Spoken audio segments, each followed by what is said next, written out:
Hello, you're listening to the Organic Gardening Podcast. I'm Fiona Taylor, and in a moment, I'll be joined by my colleagues, Chris Collins and Dr. Anton Rosenfeld. We've been embracing the cold snap this month and taking a tour of Chris's very own Museum of Curiosities, also known as his shed, as our excitement grows for the upcoming season. For this month's podcast, Sarah Brown is chatting with returning guest Jack Wallington, an ecological grower and landscape designer who's created over 70 gardens. Jack recently moved from London to Yorkshire, and we'll be hearing all about how the differences in regional climates across the UK have affected his own garden. Then, we'll be answering your questions on moving from peat to peat-free compost, looking after your leeks, and propagating ginger at home. But now, I'm off to join Chris in the potting shed.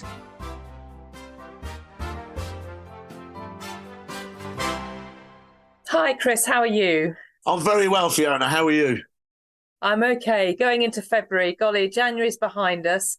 It's a funny old month, January, isn't it? How do you keep busy during that time, Chris? Well, it's an interesting one. I mean, I kind of always think I really enjoy January, to be honest with you, because I like winter. And so I spend a lot of time looking at trees because it's a special time to do that. But gardening-wise, it's not a great deal going on. I do have an herbaceous, very thin herbaceous border on my allotment that all needs lifting and dividing. And so I have kind of, as an ongoing project for the winter, I have been keeping warm down there doing that.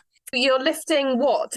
Well, all herbaceous perennials. I've got quite a big canna collection, which I'm interested to see whether it survives or not, because we've had some pretty hard frosts and snow up here in December. We've planted a lot of exotics in this country over the last sort of 2 decades, and phormiums, a lot of hebes, a lot of New Zealand stuff. And I wonder whether now we get really a cold snap, how much of that's going to survive. So I'll be lifting and dividing my cannas and seeing how well they coped. But generally, perennial herbaceous plants, I think my philosophy, they do this at places like Edinburgh Botanics, every 3 to 4 years, lift and divide. That means you've got more stock. You can give that away or pot it up, do what you want with it. But it also induces vigour. It encourages the plant to stay strong and not get too old and woody and hollowed out in the centre. So it's good practice. Obviously, don't do it when it's freezing cold and the soil's frosty. But if you get a mild week, this is quite a good time to do it, between now and March or that sort of time. I have to say, Chris, I am so guilty of looking at my plants later on in the season and wishing I'd done that. And actually, it hadn't occurred to me to do it in February, and I always sort of think this is not the time to do it, but actually they're strong enough and hopefully they will survive. So the more tender ones that you were talking about before, the cannas, I'm fretting because I left my dahlias in, and I think that was probably a huge mistake. It's possible. We just don't know, until we get into the spring, you don't know what will happen. I have lost cannas in the past where they on the balcony where we've had frost on there and they've just not reappeared. So it is possible. Lifting and dividing is fine in the winter as long as the weather's mild. But I think at some point we might have to readdress how we plant exotics, because when I started, you wouldn't have dreamt of putting cannas in an herbaceous border. Now we do it. It's because we've had this milder weather. No, you're right. And I think also in my case, it's just laziness. I left them in and thought, oh, they'll probably be all right. But actually, that's a risk, and I really a risk I shouldn't have taken. Let's get on to less risky territory, Chris.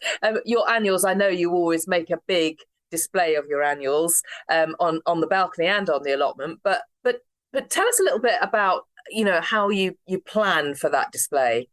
My hardy annuals are one of the pride and joy of my allotment. I sow them in pollinator borders all along the sides of the veg. But I will just be preparing in February. I will just be getting the ground ready. So I will be lightly forking it over. I'll put down string lines where I want to drill sow in.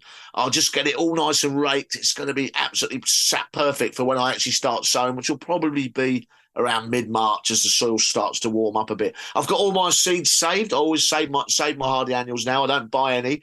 So they're collected in the autumn at the end of the season. They're dried off and then they're put in Tupperware. So I have my shed, my lovely shed. I love my shed like all gardeners do. There's lots of packets of seeds in Tupperware that are ready to go for that seed sowing in March. So you're preparing the ground and so that you don't waste any time when the right conditions are there.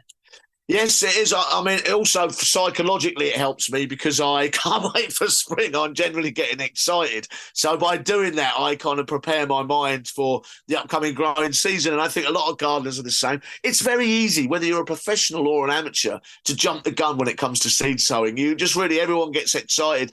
I can totally understand that. So rather than jumping the gun, I go through this preparation and it just helps me on the journey towards when we can get going. And I'm trying to visualise now, because it's such a good time of year, isn't it, to think ahead to the colour that's in store for us later in the season. Give us an idea of the burst of colour we're going to expect on your allotment.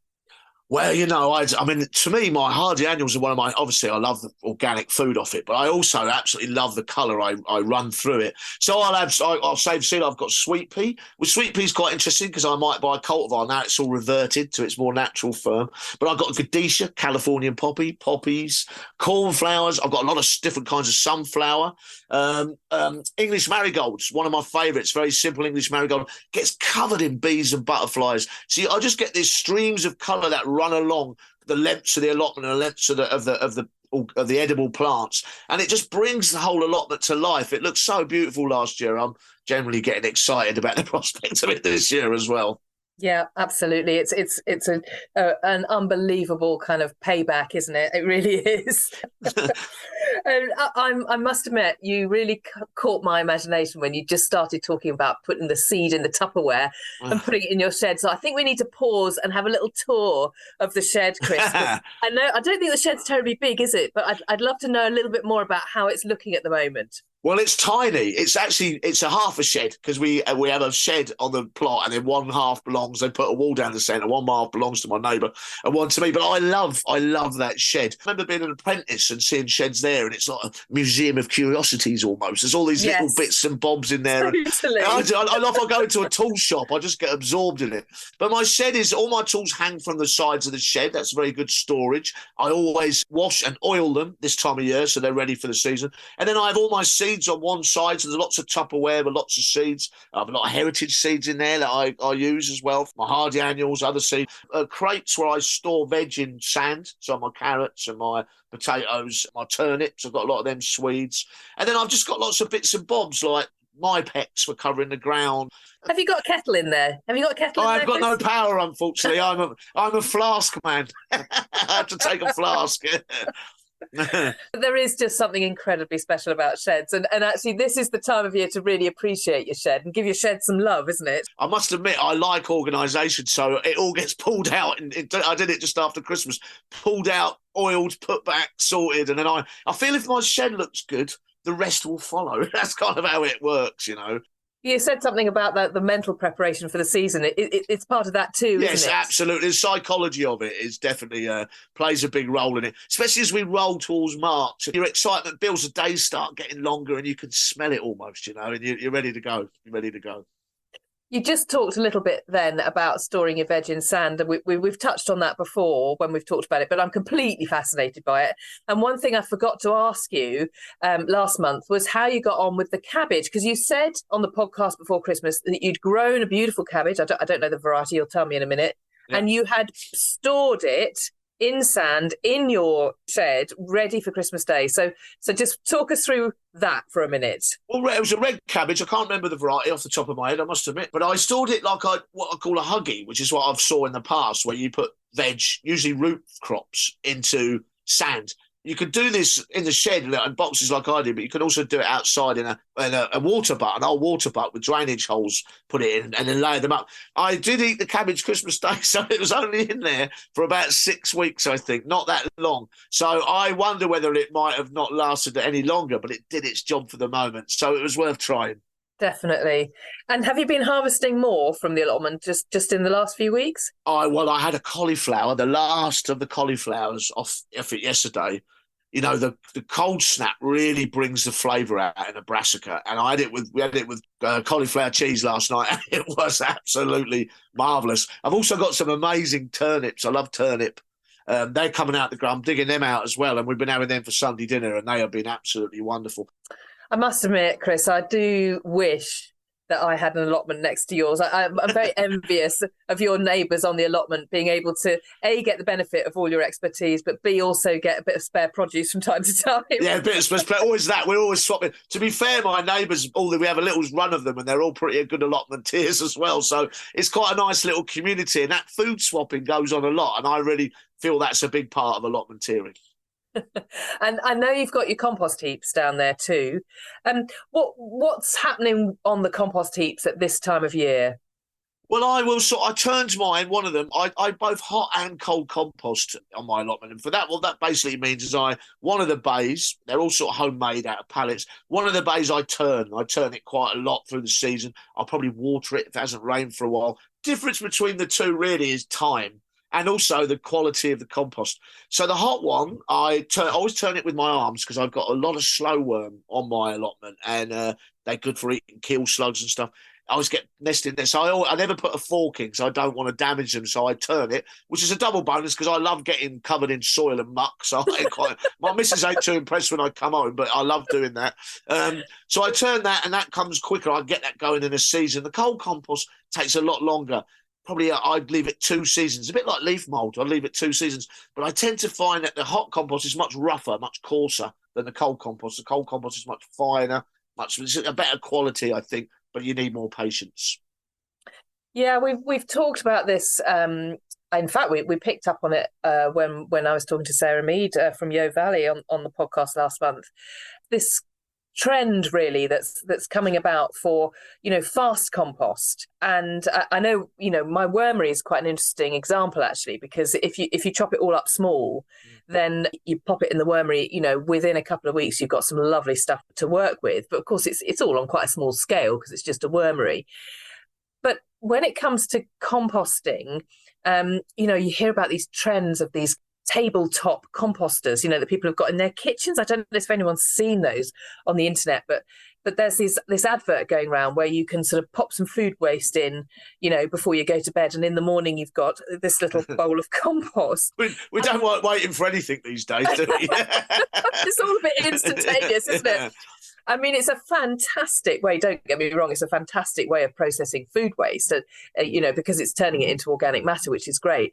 But it's not going to be full of the nutrient, the life, it's not going to be bursting with the stuff that the soil wants when you put the compost on the soil. Have you got any thoughts on that? Well, I just think the soil is a massive ecosystem, isn't it? It's full of fungi and microorganisms and worms. I mean, there's a whole world going on in it, and I just don't think you're going to create that overnight, basically. So I agree with you. I'd rather that it just got put in a landfill. I think there's nothing like the miracle of composting, and I think when you watch it happen, it's incredibly addictive almost. It is one of nature's miracles. You take all this stuff and it turns into soil. I mean, what more of a miracle is that? So I think that if you want to use food waste that way, fine, but also experience the joy of composting in itself. Very much so. So later on, we'll be hearing from Jack Wallington. He's a garden designer and author. And he's going to be sharing with us his experience of moving from gardening in London to gardening in Yorkshire, and how he adapted to the different climate. Now, you've gardened in some very extreme settings, Chris, from Scotland to Africa and Japan to Westminster. So in each of those, you're going to have different climates, different conditions. How do you approach that very first season when you've moved somewhere new? Well, I think, Fiona, there's one word probably sums it up, and it's obviously a very crucial word to any gardener, wherever they are, and that's observation, really. I think the first season, it's almost like going back to school. Obviously, you're armed with knowledge because you've been in the subject for a while, but it's almost like going back to school in terms of you need to kind of see what's going to work and what isn't. I'll give you an example. Like we talked about composting earlier. A hot composting or cold composting in Cameroon takes 6-7 weeks because of the hot climate. So you're producing compost a lot quicker, and so that changes the game straight away because obviously you're in different conditions. So you kind of find out over the season what's going to happen, and it's pure observation. A gardener that's been on a site for 20 years will know every detail of that site, but that becomes because of the journey of time. And when you're on a new one, everyone takes different. Everyone takes a little bit of time to find out what's going on. So really the key word is observation. When you were in Scotland, Chris, what did you pick up there? Because I know that it does require a completely different approach to what we hear as sort of conventional wisdom. Actually coming back to your point of observation, yes, absolutely. You need to observe what's around you, trust your instincts, go for it, try stuff out, find out what works. But actually, it is different. Gardening further north, and right up in central Scotland is going to be completely different to the kind of conventional advice that is peddled, on the telly and so forth. Yeah, we tend to be very southern based, don't we? A lot of the journalists are based down here, and I always feel, God bless Beechgrove Garden, because they do a great absolutely. job of, and I think that a good little example is a daffodil that flowers in the south. Actually, if you travelled from the south when that daffodil's flowering and moved north, you'll find that it's 3 or 4 weeks later, it will flower in Scotland. So it just nudge everything back 4 or 5 weeks. We're talking about seed sowing earlier. It won't even be crossing the minds for Scotlanders at the moment. It's just the season shunts up is the best way to describe it. Don't get carried away. They'll still be getting frosts in April, maybe even the beginning of May, quite normally in Scotland. So they will know to take their time, not to rush, no matter how excited they're getting. There's still plenty of examples of fantastic gardens, aren't there? I mean, it's not that you can't garden in that further north. It's just that it's different. Well, there's stuff temperate plants. When I worked in Scotland, so conifers, for example, just perform so much better up there because they've got that cooler climate. Northophagus, conifers, all these sort of plants that actually do quite poorly down here, do really well up there because they need that cold snap to get them going. So in some ways, they have better gardening conditions in Scotland because their variety, the range of plants, especially trees and shrubs, that could be grown up there, perform better than they do down here. So it's all pros and cons, I think, at the end of the day, Fiona. I just think we're incredibly lucky, aren't we, to be on this sort of series of islands, with such a temperate climate that can actually support a completely different variety of plants, right from the top, right down to the furthest tip, Land's End, John O'Groats. It's extraordinary, isn't it? Well, that's why we have such amazing gardens in this country. I mean, even in Scotland, if you go to Logan Botanic Garden on the west coast, they grow tree ferns and palms, and because you've got that little microclimate, you're always looking for these little pockets and areas where you can experiment, play around, see what grows, what doesn't grow. And I think you're right. We've got absolutely brilliant territory to do that, a brilliant country for doing that, and it's reflected in our public gardens, in our parks, and everything we do as horticulturalists. I'm excited about the year ahead, Chris. Are you? Yeah, very much. I always, by the time, the end of this month ends and the days are getting longer, I will be starting to buzz. My good lady will be a bit of an allotment widow, I think, because I'll be down there a lot of time for come March and April.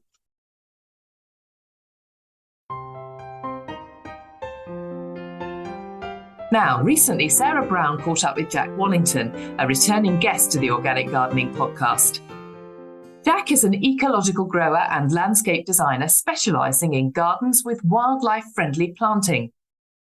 In 2020, he moved from the suburbs of London to the hilly Yorkshire countryside. Sarah asked him about the differences in gardening in varying parts of the UK, the importance of sharing local gardening knowledge, and the release of his latest book, A Greener Life. So, Jack, you've moved from a small town garden in London to a huge growing area in rural Yorkshire. Have you ever in the past couple of years thought, oh, what have I done? Yes, multiple times we thought that. The very first minute we moved in, our new house is about down a really bumpy lane, a bumpy track, which is about a third of a mile long, and it was pitch dark in the middle of winter, and we had our little car, which we've still got now, bumping down over these potholes, and we were thinking, can we actually do this? Yeah. So different to what we're now dealing with. Okay, so before I get you to describe this new wonderful growing space on a Yorkshire hillside, tell us, what was it that prompted the move? We'd actually, we moved in at the end of the pandemic, but actually we were, which makes it look like we were one of the people who left the city to go into the countryside during the pandemic, but we'd actually been planning it for a long time before that. And it was because both of us grew up in the countryside, and my partner actually near where we lived. And I wanted to be back out in the countryside near wildlife. And I wanted to be more immersed in it, and to be able to go for walks, to be able to go for hills direct from our doorstep. So that was one of the big drivers. The family was another part, because both our families live up in Yorkshire. I suppose that the final one was my work. I thought our small garden was actually okay in terms of size, but for my work as a landscape designer, there was definitely a feeling that I needed more space to be able to practice and learn more things about plants. Actually, it makes sense, doesn't it, to have more space, as you say, to trial things out, which is difficult to do in a small garden. And also, there's the sense with a small garden that your work is done almost. I mean, I know you can tinker with it, but it must be very exciting having a whole new plot. It's incredibly exciting. I think it's yes, I think in a small space, there's so many things I loved about it, and I felt like I wish I could have had one more year in that small garden to see how the shrubs matured. But actually, having this new bigger garden is so exciting for any gardener, I think, because it just allows for more dreaming, more planning and plotting, and it's having more plants to see how they change and grow through the seasons. So it's been that really has been a joy to have that bigger space. Okay, so give us a whistle-stop tour of your growing area so the listener has a sense of where you are and what's facing you. I mean, I've looked on your website and am I right in saying there's not one but two meadows and an orchard? Yes, you're right. Yeah, when we were looking, we weren't looking for anything as big as we've got. And sometimes I think that nervousness and worry comes from, what have we done? So we've got our house and we're on a hillside about almost 300 metres above sea level. So we're quite elevated, but it's on a near south facing slope. So we get lots of sunshine. And outside the little stone farmhouse cottage that we've got, we have a small herb garden around the patio outside the house. Directly in front of that, there's the main garden, which actually is big, but it's about the size of the biggest gardens I've worked on in London and other cities. But then beyond that, we've got two meadows, one small one and one big one joined together, and together they're about 2.5 acres. There's another area which was a meadow, but was planted up about 15 or so years ago as a woodland. So that's now starting to mature, and within there, housed in the middle, is an orchard. Oh, wow. And adjoining the one last bit is adjoining the meadows is an allotment or kitchen garden, which is about the size of my old allotment in London. Gosh, this is a wonderful sense of space, I bet. And you must have been so impatient right from the beginning, weren't you, of thinking, what can I do with this? You've inherited an organic plot. Is that right? Yes, I have to give a massive shout out to the previous owners. So it's called part of an old farm, and it's been there about 300 years, and over the years it's been used for self-sufficient growing and living. But a lot of the previous owners who had it for about 20 years, they managed it in an organic way, and they set up the kitchen garden, they planted the forest, and so we've taken on what they established. So I've been very lucky, particularly with the edible growing areas, that I could just come in and weed the plots, get them ready for the new year. But it was all there ready to take on. So I was very lucky with that. And I'm glad and to know that it's all been managed organically as well. Yes, this is ticking all the boxes. But of course, the great thing is, having been managed organically, I'm guessing your soil is in very good order. It is. I feel so lucky to have it, I think, because it's kind of like a clay and loam mix. So it's very rich, very water retentive, very different to what I was used to on my old allotment down south, which is very sandy and free draining and then incredibly dry in the summer. You've actually inherited a space that's already been defined. That must be quite difficult because, in a sense, it's easier to start with a blank sheet, isn't it? It is. I find it much easier to start with a blank sheet, and then you can respond to the landscape and the surroundings and create something that works for the house and the space. Whereas if you've got something that's already here, I found it really hard to do. Well, wait a minute, Jack, I'm going to stop you there. You're a garden designer, Jack. So what's going on? I don't know, Sarah. Something's going on. I think it's partly because there's so much history here, and the view is so big and impactful. It almost doesn't matter what we do in the garden because the view's there. So who cares about the garden? But I also think that maybe it's because it is too personal. When you get your own space, that's very different to professionally taking on a job of designing somebody else's space. And that can sometimes cause a tentativeness. Yeah, I think that's exactly it. And I haven't quite worked it all out in my head yet. And I'm just enjoying the process of experimenting. Maybe I'll have one of these moments where I'll suddenly go, actually, we do need to change the shape of it. But I don't want to wipe out what's already here. I think part of it was we were looking for a blank canvas. We got the opposite. And I actually love what people have done before. So that story and that work has gone on before. I want to continue it and add our bit to it. But I don't want to just get rid of it. So it's really hard to know what to add and what to take away. So that's why the lawn in the main garden went straight away, because that was an easy bit to change into a planting area. But yeah, no, it's fun. It's I think it's just about taking time and making small tweaks. Gives me ideas and informs design for other people's gardens in a really good way. Now, I know Yorkshire isn't as far north as Scotland, for instance, but I realise that moving up north means not just a change in scale for your gardening, but possibly a completely different climate. It must be quite different to London, which is warm and temperate, isn't it, down south? Yeah, although it's only a short distance from the south to Yorkshire, I hadn't appreciated what a big change it would be. It feels like I've moved to another planet. Up north, where we are now in Yorkshire, it's surprisingly not as different in some respects, in that it's still got really dry during the drought in the summer last year. That was still a challenge, but the soil was more water retentive. But then the winters are much harsher. Maybe went below zero in London, maybe once or twice a year, just for 2 days. Whereas up here, most of winter is much colder. There's much more snow and ice. So you've run out and bought lots more jumpers, gloves, and coats. Is your first thing, I guess. I have. Yeah, after years of refusing to wear a fleece, it is now my favourite item of clothing. Anything like jumpers, heat, electric blankets, everything. Yeah. But it's interesting you say about the coldness and the soil. Presumably that means you have to adjust your sowing times. Yes, so I'm sowing later, and I'd start sowing in London at the start of March, whereas here I'm waiting a bit later into March, even to sow tomatoes, for instance. I'll wait until mid to late March now.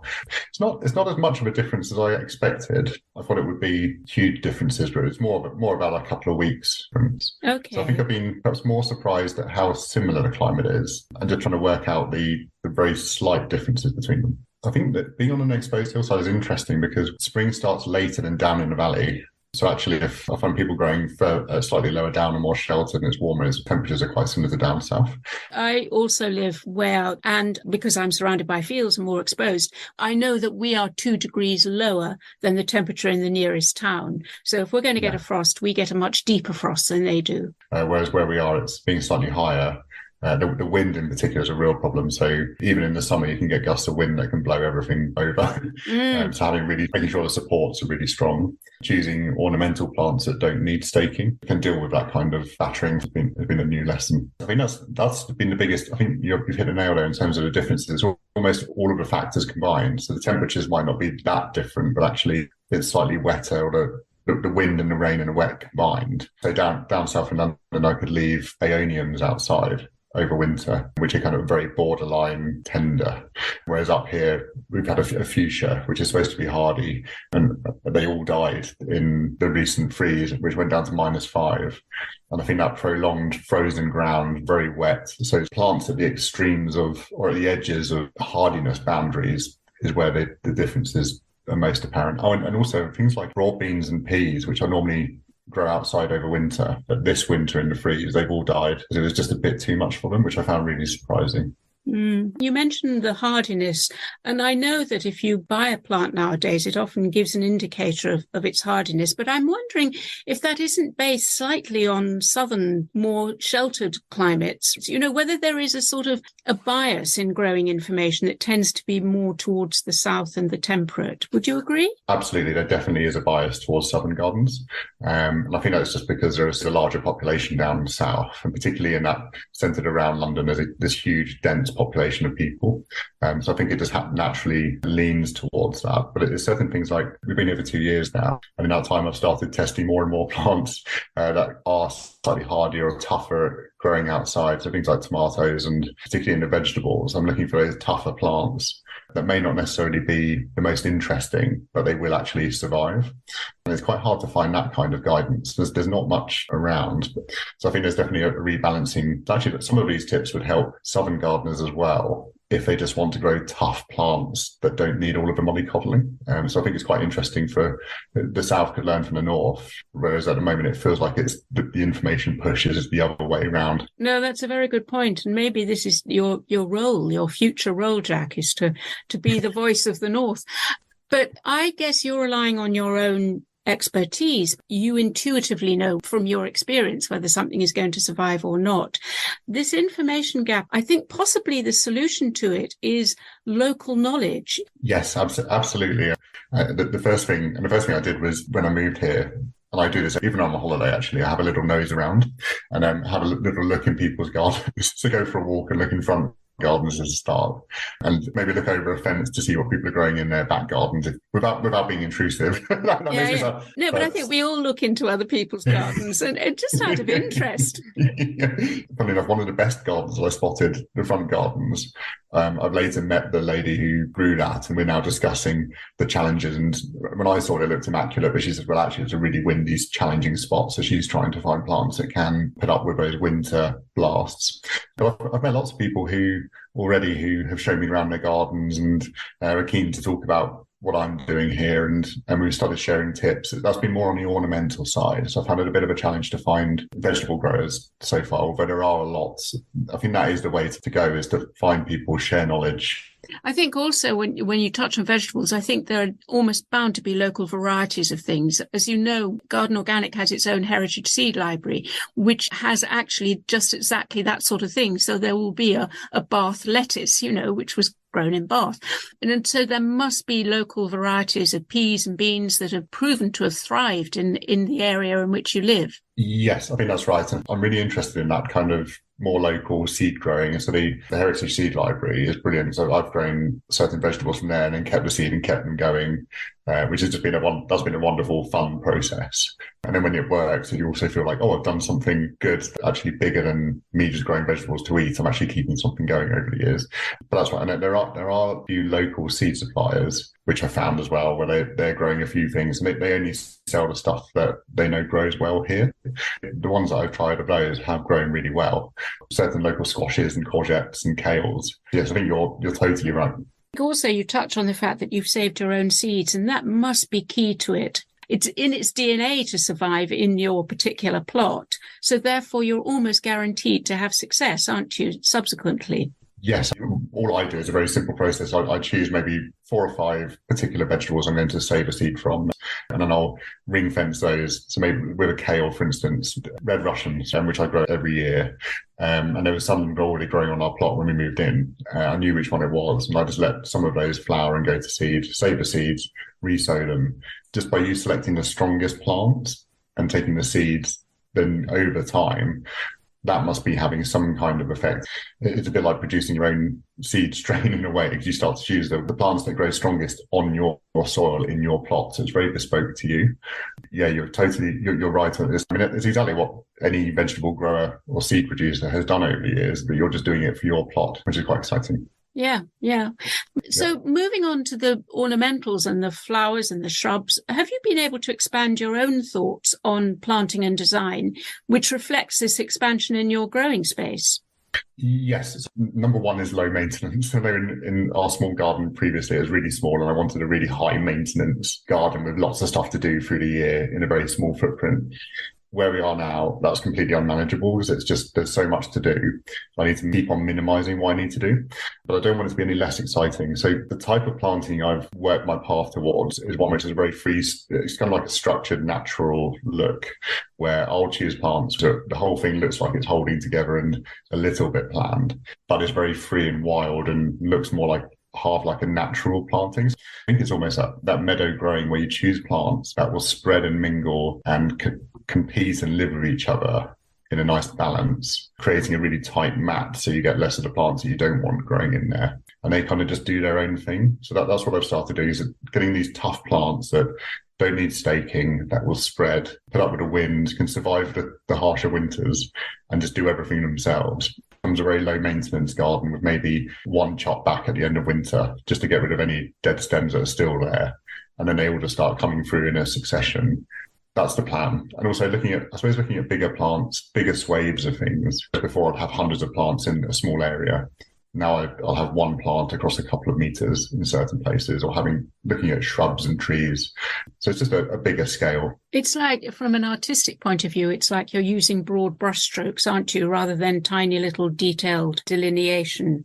Yes, it is. And I want that, but I want to try and make sure I'm not planting in blocks. Because I think the traditional way of planting is planting in big blocks of plants, which looks lovely, but I really love that mingled look that a meadow gives. So a good example is a geranium. They kind of cover the ground, but then other things that are slightly taller can grow through them. So things like veronicastrum, and actually there's a wildflower, tufted vetch, which seems to grow almost in a perfect balance with geraniums. They're two quite vigorous spreading plants, but the two of them seem to grow in and over each other, and they're really quite beautiful with purple and pink flowers. And it creates this really tough mat that nothing else can get through. It's taking me back to our conversation about weeds. What is the difference between a weed and a wildflower? But also the robustness of weeds. So you were very understanding of how to use weeds in your garden, because they jolly well know how to survive, don't they? Yes, I think that's you caught me out there because I was trying not to use the word weeds, and I kept saying it's self-sowing seedbeds or wildflowers, and the plants that you don't want necessarily. I think the word you just used, robust and robustness, that's what I'm looking for these days, is just stuff that will look after themselves. So I think we have gardens, you want to enjoy them, and I think if you're constantly doting on a certain plant, trying to get it to grow and survive, it might be time just to think, actually, should I try something else?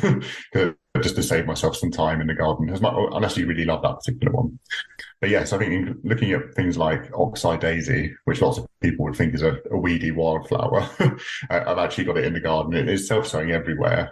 It's trying to ride in that fine line of well-behaved, weedy behaviour without going too far and becoming a proper weed. Yeah, exactly. No, I understand that. And also, when you have a large area to manage, it's very hard to keep your eye on the ball everywhere, isn't it? Because each different area, and you've got meadow, you've got orchard, coppicing, you've got vegetables, you've got ornamentals, you've got the whole bag, haven't you, of goodies?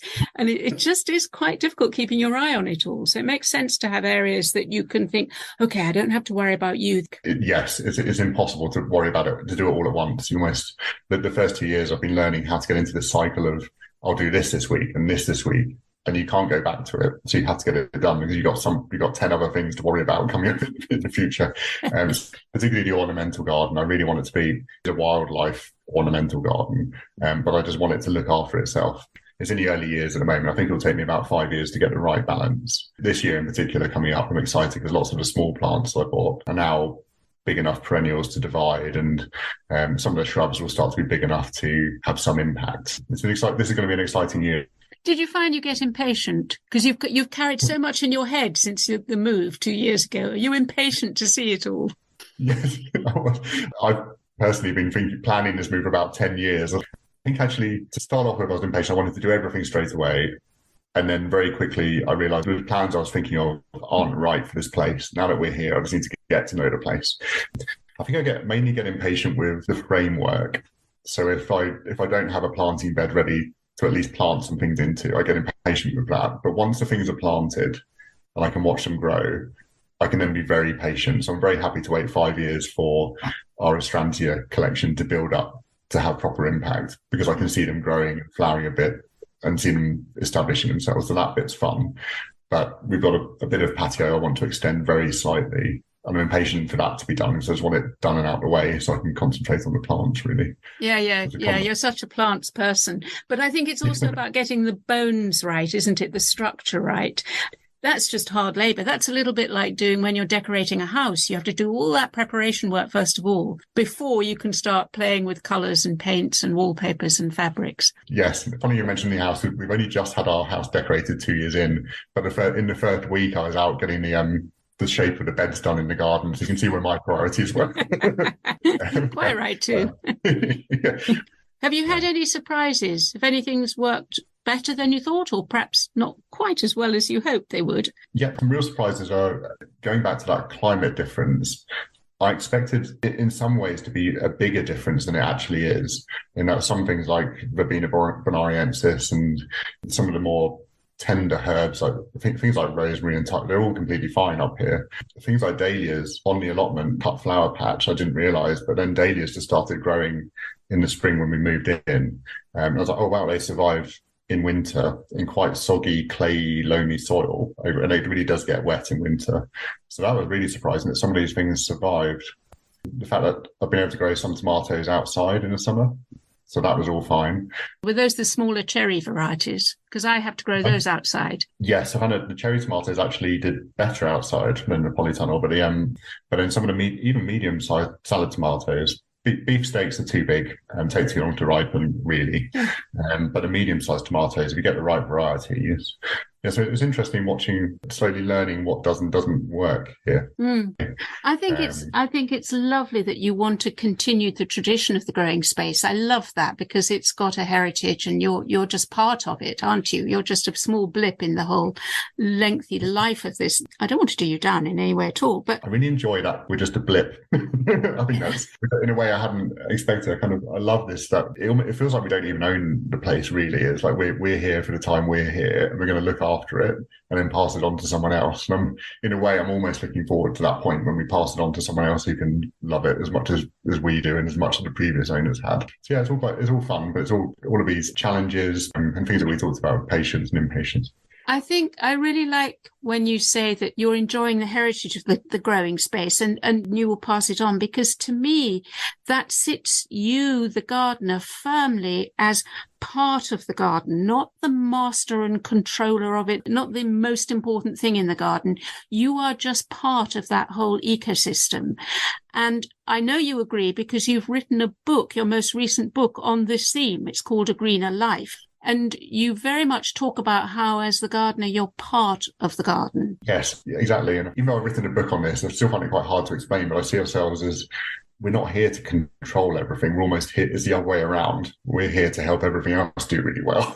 So even in a small garden like our old London one, you could do something really good for the world by producing a home for insects or growing your own food, so you reduce transport miles and packaging. I think in A Greener Life, I tried to capture all of that by telling our little story of our small London plot and allotment. And organic gardening, of course, is completely core to all of that. It makes things easier, as well as better for you and the planet. I think it's also the thrust is that you are part of nature. You're not removed from it. And I think the danger is that if you watch television or if you go to a garden centre, somehow you're dislocated from the fact that you are as valid in your garden as the ladybird is, as the worm is, as the soil microbes.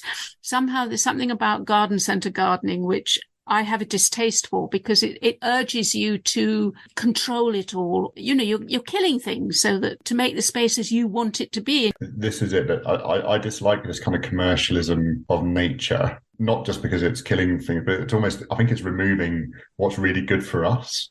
And it's taking away the fun and the joy and the connectedness that we get out of being in the garden, and finding our role in, or a part of our role in life is that actually we evolved and grew up living in nature. And as time goes on, we become more and more detached from it. And that's challenging for people living in cities, as I used to do. But we can reconnect with it in an outdoor space. And that might be our own garden or a community garden or a park or just going for a walk in the woods. You can get the same joy of walking in the woods, looking down on the ground to see what bulbs start shooting in spring, is the same as what I'm doing in the garden. But anyway, yeah, and seeing that we do have a role in the garden because we can plant things that will help, like fennel was a good one. Fennel was useful for us as an edible herb, but also it attracts hoverflies, which eat all the aphids. That's one of my top plants for starting to create this nice balance in the garden.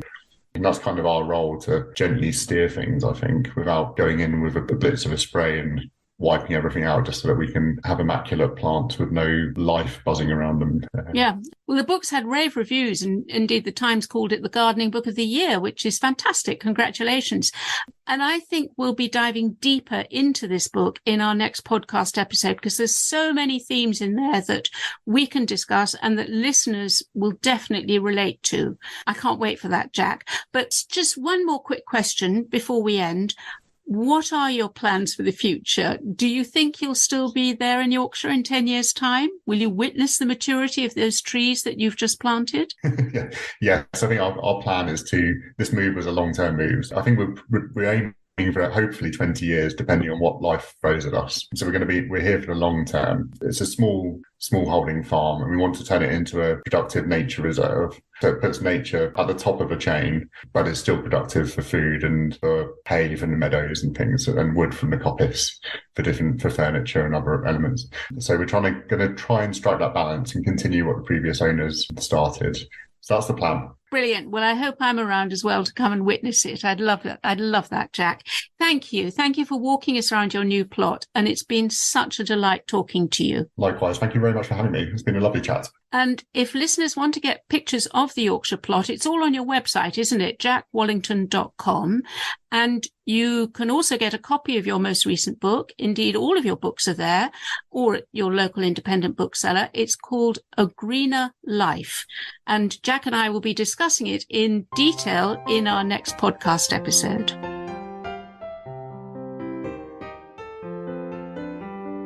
So now time to open up the post bag. I'm here with Anton and Chris. Hi, Anton. Hi, Fiona. Hi, Chris.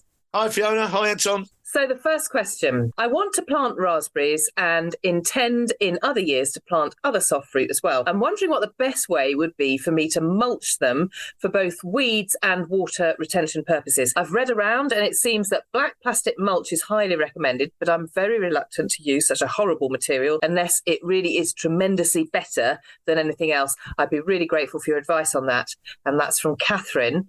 Thanks ever so much, Catherine. Well, let's talk to Anton first. What would you do in this instance?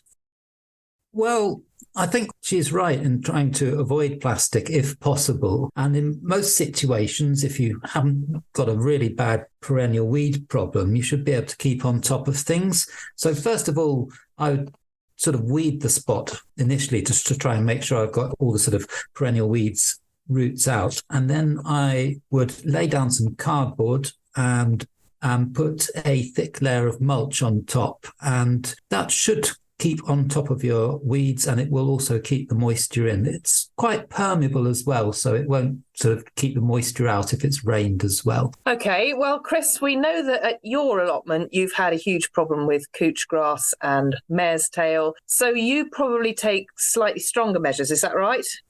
Well, I'm pretty much forced to, Fiona, in some parts of the allotment. I agree with Anton totally. Where I've had weeds, the first thing I'd do is assess what weeds I've got, what kind of problems they're going to give me. So the cardboard and composting works perfectly well with most weeds. Horsetail, a little bit more determined. And I know the listeners to this podcast have heard me mention it numerous times, but I do have an area down the bottom where it's just really thick. In fact, I did cover it with a weed membrane for a couple of years, took it up, and it still grew. It's that determined. And it would come through cardboard. So I have to really put down a woven fabric, a permanent woven fabric in that area if I want to grow. So I cover it with that. I pin it into place with tent pegs, and I slip plant through it, and I grow courgettes and stuff like this, single plants in it, and it works perfectly. A good little tip for you though is it does shred around the edges, and that obviously can cause pollution. So what I tend to do is keep your hand back a bit from the edge, but I use a lighter and I seal the edges off, and that stops it shredding and getting all over the allotment. So that's quite a good little tip, but it is at the end of the day, Fiona, a last resort. I wouldn't use it if I could. I'd practice the organic methods that we use that Anton mentioned, but in this instance, I'll be fighting a losing battle, so I need to use it. Okay, well, we'll wish Catherine good luck with her soft fruit bed. Moving on to leeks now. Amelia's written to us. She says, I think my leeks got attacked by leek moth. Will I always have it in my garden, or is it a one-off thing? And if it's here to stay, well, then how do I defend against it? So I'm going to come back to you here, Anton, again on this one. So first of all, you want to determine whether it really is leek moth, whether it might actually be allium leaf minor, because the damage does actually look quite similar. You end up with these sort of twisted looking leaves and then all your sort of leeks rotting at the bottom. So it is actually quite easy to distinguish once you know just what to look out for. So if you happen to see any of the pests, the leek moth is a little caterpillar, so it's got legs. That's the easiest thing to recognize it by. Whereas the allium leaf minor is just like a little maggot. It doesn't have any legs. And also the allium leaf minor, you also see the pupae inside your leeks. They look like sort of little brown grains of rice. They're really quite disgusting. So that's the first thing. Determine which of the pests it is. The leek moth tends to be most common around in the south of England, whereas allium leaf minor, it started off in the Midlands in about the early 2000s, and then it's just spread around the country. And Garden Organic did a bit of work to look at the spread of it. And I think we last looked at it in about 2017, and we found that it was a problem in lots of areas of the country, but nobody north of Manchester reported a problem. I don't know, it might have moved beyond there by now, because that was sort of quite a few years ago. So whichever pest it is, the only solution really is to cover your crop with plastic mesh netting. It needs to be quite a fine mesh, otherwise they'll lay their eggs through it. And the easiest thing is to keep your crop covered throughout the whole season. They do have 2 generations. They lay their eggs once in the spring and once again in the autumn. The easiest thing is just keep your crop covered throughout the whole growing season, and that will keep out both allium leaf miner and the leek moth. I've been very lucky. I've never had it. I know we have it at Brighton. We have to take all those precautions. Chris, have you ever suffered with this?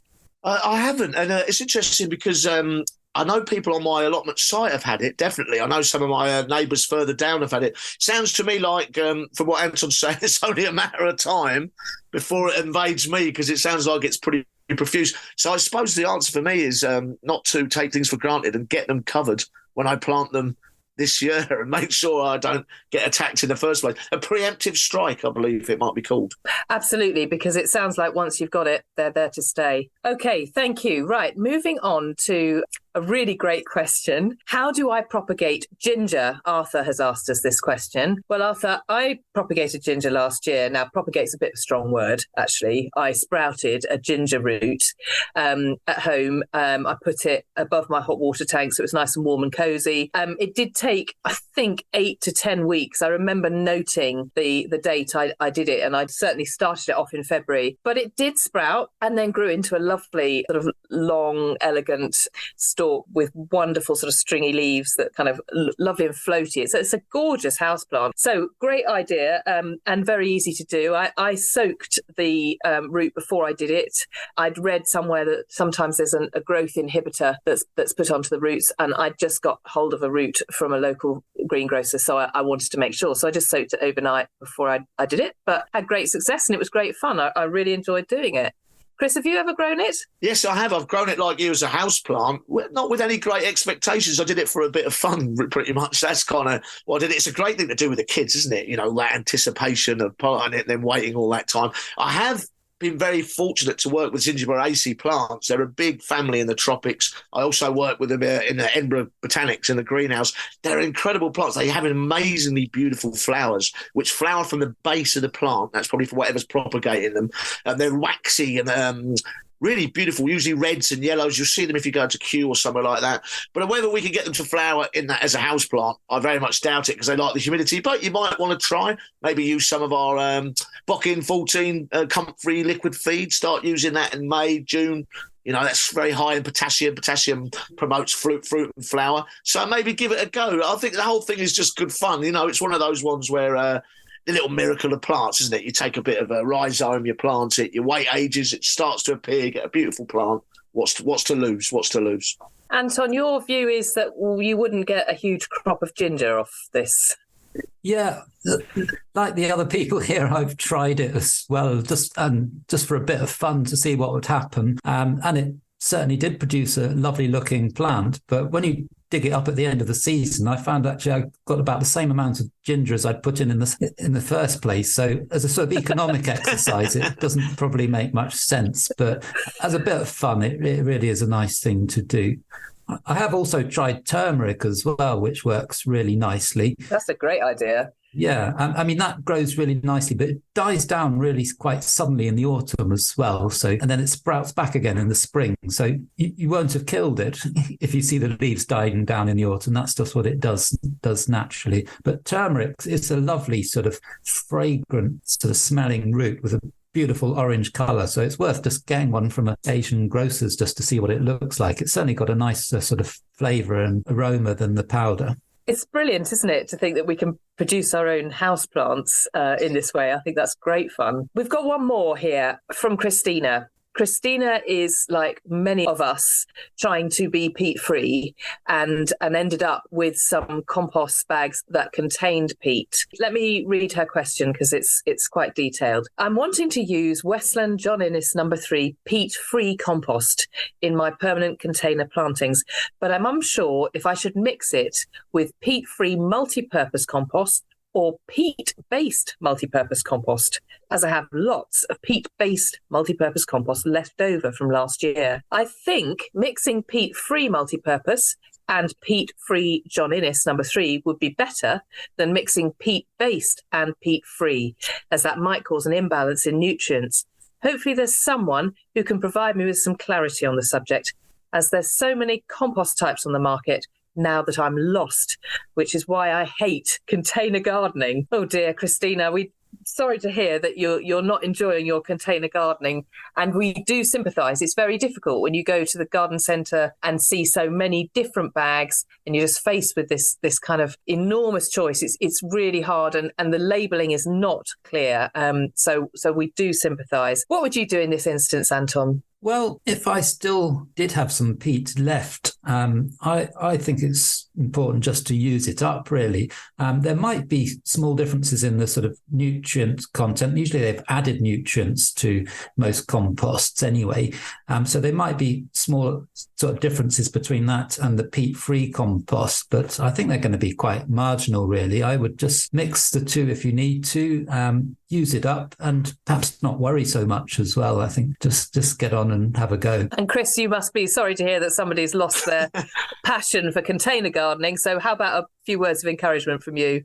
Yeah, I'd certainly say don't give up the container garden. It's great fun, and it gives you a lot of options because you're more in control because the space is quite small, and I absolutely love it. So please don't give up. Please don't hate it. But I can understand the problem, particularly the one about what do you choose. I would agree with Anton. I'd use it up what you've got already. There's no point, wasting it or throwing it away. That's, there's no point in that. Maybe mix it with some compost and use it as a mulch around the base of trees or something. Maybe I'd do that, but I wouldn't waste it. As far as compost go, just do a little bit of research. I think the rule is, from my own peat-free experiences, if I buy a £5 bag, it tends to be no good. If I spend a little bit more money on a product that's got good reviews and good reputation, then it does really well. It does the same as any compost. So maybe a little bit of homework. Don't go for the cheapest options, and hopefully you'll be growing tons of container gardening plants next year. That sounds great. All right, thanks both. Cheers, Fiona. Cheers, Anton. Thank you. Be sure to check out Jack Wallington's new book, A Greener Life. You can find out more on his website, jackwallington.com. We'll be diving into the book on our next Unpruned episode, coming soon. If you've not done so already, why not subscribe to this podcast to make sure you don't miss it? That's it. Until next month. If you want to learn more, check out our website, gardenorganic.org.uk. It's full of fantastic advice from our horticultural experts. You can also follow us on social media. We're at Garden Organic UK. Our thanks to Kevin MacLeod for the music.